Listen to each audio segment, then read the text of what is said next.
La mer Méditerranée, autrefois symbole de paix, se présente aujourd'hui comme un champ de bataille potentiel. Le Hezbollah et l'Iran ont commencé à menacer de transformer ces eaux sur les côtes d'Israël et au-delà en zone de guerre.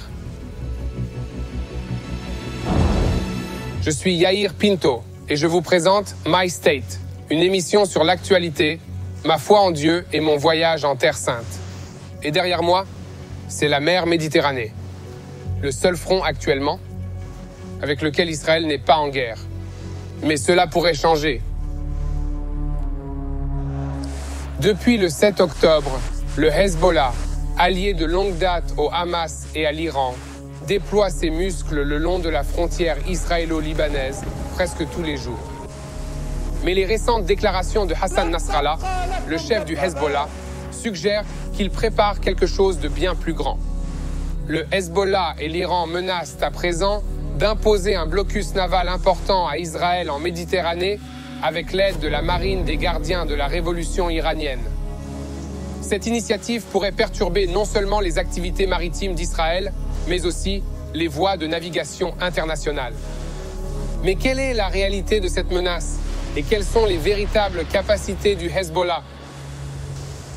Alors que nous naviguons dans ces eaux dangereuses, une question cruciale se pose. Israël est-il prêt à faire face à une nouvelle surprise de taille? Ou bien le Hezbollah, comme le Hamas avant lui, pourrait-il avoir des capacités que nous avons sous-estimées? Je suis donc en route pour rencontrer Yoni Ben Menarem. Ancien directeur du réseau national de radiodiffusion israélien, il est expert en affaires moyen-orientales. Il est connu pour sa connaissance approfondie de groupes comme le Hezbollah et de leurs partisans iraniens. Shalom Yoni. C'est un plaisir de vous recevoir. Merci de nous avoir accordé votre temps et de nous avoir expliqué ce qui se passe avec le Hezbollah et la mer Méditerranée. Il s'agit de la stratégie de l'Iran, pas celle du Hezbollah. Ce qu'ils font, c'est adopter la stratégie iranienne. Toute cette campagne contre Israël sur 7 fronts, à Gaza, au sud du Liban, au Yémen, en Cisjordanie, tout est orchestré par l'Iran. Ils ont déjà commencé cette stratégie dans la mer Rouge. Avec les Houthis. Avec les Houthis. Les Houthis affirment que jusqu'à présent, ils ont déjà ciblé les 160 navires israéliens. Ils affirment qu'ils étaient en route vers Israël ou en provenance d'Israël. Quelles sont les capacités militaires du Hezbollah en Méditerranée? Les capacités maritimes du Hezbollah sont en fait limitées même s'ils déclarent posséder des missiles Nour et Netzer. Ce qu'ils peuvent faire, c'est attaquer des navires à l'aide de missiles ou de drones. Ils disposent peut-être aussi de vedettes suicides qu'ils peuvent faire exploser sur un navire israélien s'il s'approche de la côte libanaise. C'est la même méthode que les Houthis utilisent au Yémen lorsqu'ils veulent attaquer des navires étrangers. Ils n'utilisent pas seulement des drones et des missiles, mais aussi des pièges et des vedettes rapides qui effectuent des opérations suicides, entrent en collision avec un navire et le font exploser. Nous avons déjà vu un exemple de leur capacité lors de la deuxième guerre du Liban. Ils ont attaqué un navire militaire israélien, l'Ariranit, qui s'approchait des plages du Liban et ont tiré un missile C-8-120 en direction de ce navire qu'ils ont pris pour cible, tuant 4 soldats israéliens qui se trouvaient à bord du navire. C'est l'une des méthodes utilisées. Bien sûr, les drones représentent un grand danger. Israël n'a pas encore de solution à ce problème. Un drone contre les navires israéliens. Non seulement contre les navires israéliens, mais aussi contre les plateformes gazières israéliennes, Karish et Tamar. Karish est au nord d'Israël, Tamar est au sud de la Méditerranée. Telles sont donc leurs capacités.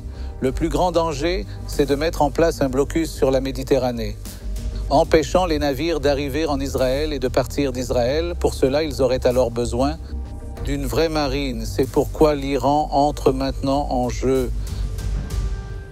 Car ils ne feront rien en Méditerranée sans une coordination totale avec l'Iran. Et l'Iran a déjà un plan. Il a déjà déclaré, il y a environ 2 mois, qu'il voulait contrôler la Méditerranée. Ils veulent une profondeur stratégique de 5000 km entre l'Iran et la Méditerranée. Et cela ira-t-il jusqu'où? Chypre est-elle concernée par ce risque? Oui, Chypre collabore avec Israël contre le Hezbollah. En cas de guerre, les avions israéliens utiliseront les aéroports chypriotes. Et ce qui menace Chypre, c'est que si vous faites cela, nous avons des missiles qui peuvent frapper vos aéroports. Il y a 4 aéroports à Chypre. La distance entre ces aéroports et le Liban est d'environ 300 ou 400 km. Ils ont donc la possibilité de frapper les aéroports de Chypre avec ces missiles. Quelles sont les chances que cela se transforme en guerre régionale ou même en guerre mondiale? Parce que si vous impliquez Chypre, vous avez Israël, les États-Unis, l'Iran. De nombreux acteurs se joindront à ce conflit. Chypre est également membre de l'OTAN.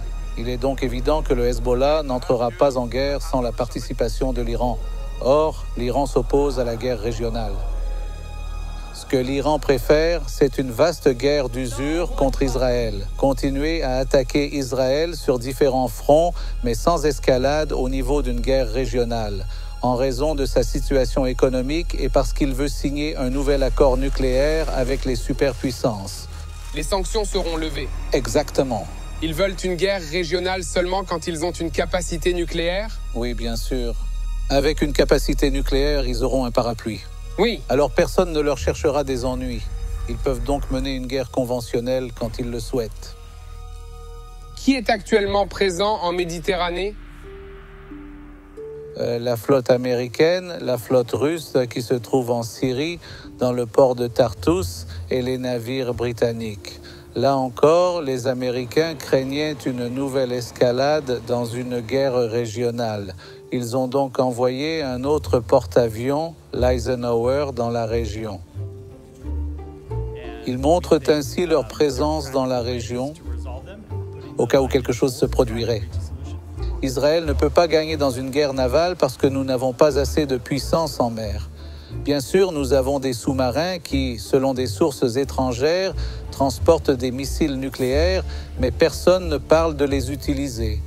La marine israélienne ne peut pas rivaliser avec la marine iranienne.